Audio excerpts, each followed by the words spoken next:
Yo, what is good and welcome back to the Silent Grace channel. If you're new to the channel, please smash that like and subscribe. Without further ado, we're going to be diving on into some wrestling news.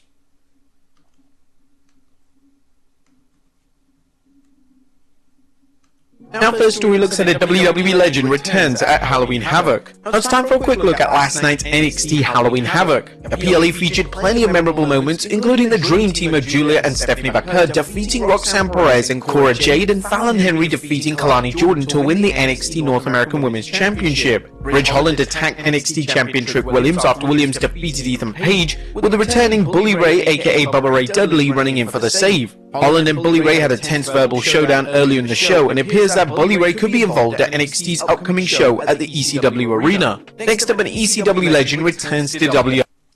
Let me know what your thoughts was on WWE's Halloween Havoc.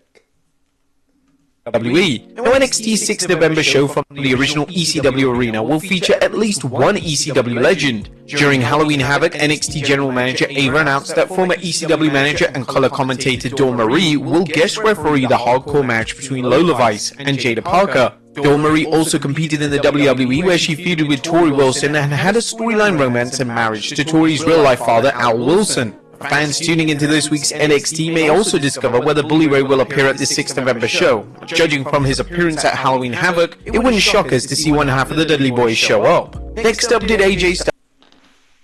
Let me know what your thoughts are of Bully Ray, Bubba Ray, and Dawn Marie coming back. I think that's pretty sweet.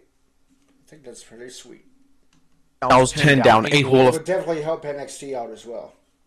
Fame induction. Now it's interesting news concerning AJ Styles and his long-time stomping grounds of TNA wrestling. Styles, who worked in TNA's early days in 2002 until 2014, was reportedly offered a spot in this year's TNA Hall of Fame class, which inducted Rhino and longtime TNA figure Bob Ryder. However, Fightful Select reports that the Phenomenal One turned down the induction. No reasons were given, but Fightful noted that people in TNA believe it's due to AJ's injury or active storyline. The report also mentioned former TNA star Monty Brown as a candidate for this year's Hall of Fame class. The report also states that TNA hopes that Styles will be open to wrestling in TNA, but it's unknown if this was suggested to Styles. With the WWE and TNA sharing talent, an AJ Styles return can't be ruled out, even if it's with one match. The idea of a joint TNA WWE PLE would likely be a huge draw, but it's unknown whether the WWE feels it would benefit the company enough to work an entire... To be honest, I think that would work out. Have TNA and WWE do something like a joint, program together. I think that'd be awesome because, some of the stars are actually coming over to NXT, and some of the NXT people are actually going over to TNA anyway, so why not do it?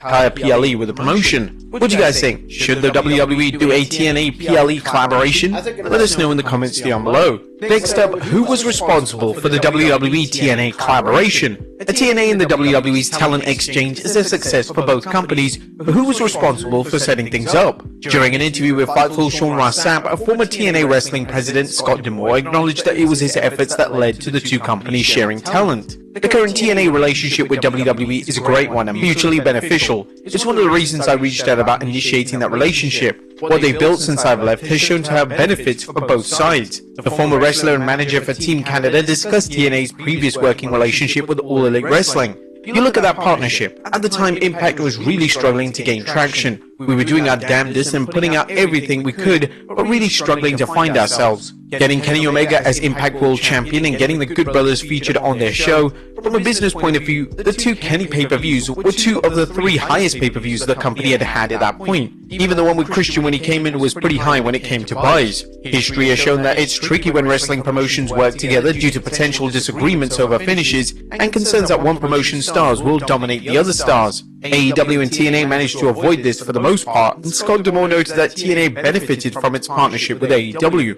As for the WWE and TNA, both companies have avoided either side looking weak, as the WWE sharing talent from its developmental territory NXT with TNA. While the case can be made that TNA looks inferior to the WWE since its talent are facing the WWE's developmental stars, fans don't seem to mind. The addition of new stars to both promotions have freshened things up, and according to the Wrestling Observer's Dave Meltzer, TNA's pay-per-views are booming as a result of the talent swap. The WWE stuff with TNA has definitely helped them on the pay-per-view. Their pay-per-view number was way up on the last pay-per-view. Their live attendance at the last couple of shows, they used to get 500 to 800 on these pay-per-views. Now they're selling out at 2,000. The biggest downside to TNA's talent sharing with the WWE is that TNA stars working in NXT, particularly Joe Hendry, who has previously stated that he's training there, have caught the WWE's attention. It wouldn't be a shocker if the WWE moved in and signed TNA talents currently participating in the talent exchanges. Not only would the WWE have the benefit of introducing them to its fans before any jump, we would also have the benefit of exposing these stars to the WWE style, potentially shortening any time they need in developmental before moving to the main roster.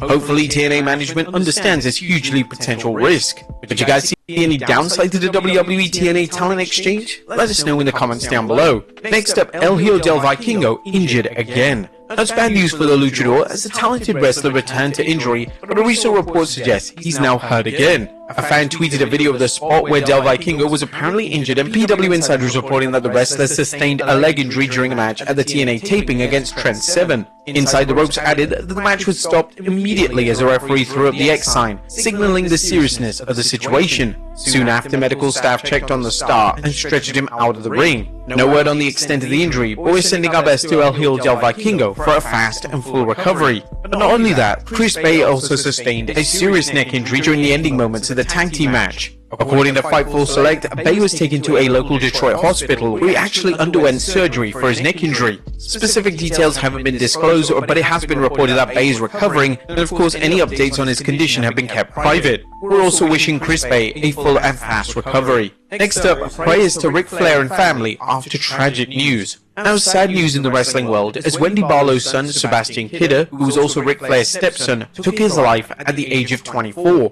According to TMZ Sports, Kidder died after suffering a gunshot wound Saturday afternoon at the family home in Georgia. Police are currently investigating. Wendy Barlow, who was in a long-term relationship with Ric Flair, told TMZ Sports, "I'm devastated and shocked. This is an epidemic with your young men and mental health." Ric Flair also issued a statement regarding his stepson's passing, an excerpt which follows: "I've spent hours wondering what to say. After hearing the news of Sebastian's passing, I can only imagine what Wendy and Paul are going through, having lost a son approximately at the same age in 2013. I know the pain of your loss will be with you for the rest of your life. I still every day of my life think about Reed, as you will continue to think about Sebastian. You can't blame yourselves as I blame myself for making Reed my best friend instead of being a good parent. Sometimes we get so close to our kids, we forget that they need us in so many different ways."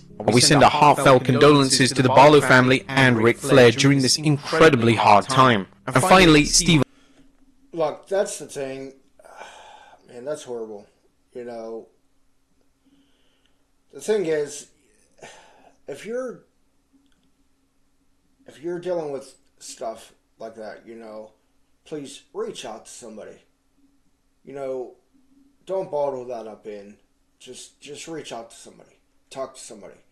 There is somebody out there that will listen and that does care. I mean, it's a shame. You know, all these young people are dying so young because of this. Like, it's crazy.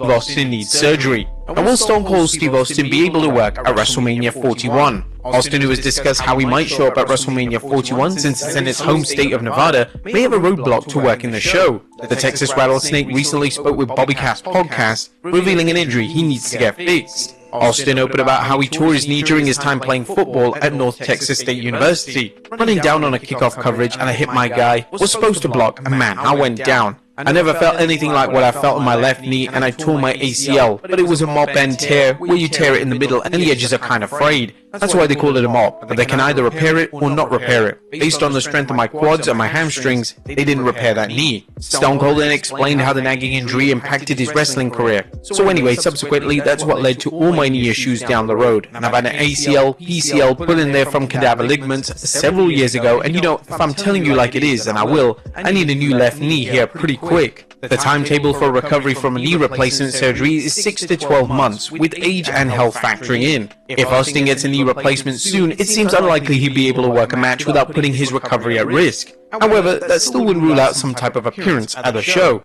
Some fans feel that Stone Cold's match against Kevin Owens at WrestleMania 38 was the perfect send-off for Austin, and there's no need for any further in-ring appearances. However, would you like to see Austin at WrestleMania?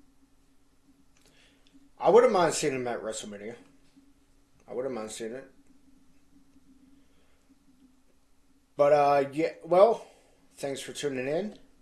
And let me know in the comments what your thoughts are. And please like and subscribe. I'll see you on the next one. You gotta take care. Peace out.